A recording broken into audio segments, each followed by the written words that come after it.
Drug bypass operation naman na uwi sa madugong operasyon. Nanlaban daw po kasi yung suspect. May 1 milyong pisong halaga ng droga ang nakumpiska sa Maribeles, Bataan. Detalye na balita mula kay Danny Cumilang, RH37. Danny, good morning.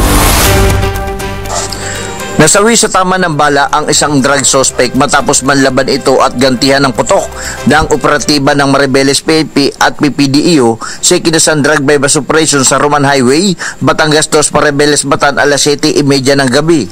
Sa ulat ni Maribeles Chief of Police Lieutenant Colonel Dennis Orbista, ang suspect na nanlaban at nasawi noon din ay kinilala ito na si Nico Santos alias Chokoy na umano'y kilalang tulak sa naturang lugar.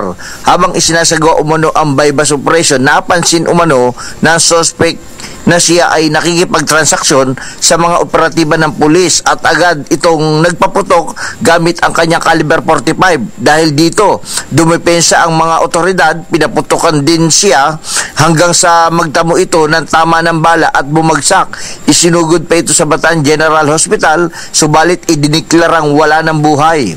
Nakumpiska sa suspect ang isang itim na pouch na may 6 na plastic sachet ng hininalang shabu, isang caliber 45 na walang serial number, 2 magasin na kargado ng bala, isang cellphone, cash na pera at 180 gramo ng shabu na may standard drug price ito na 1,224,000. Danny Cumilang, RH37, DZRH, una sa Pilipinas, una sa Pilipino. Maraming salamat, Danny.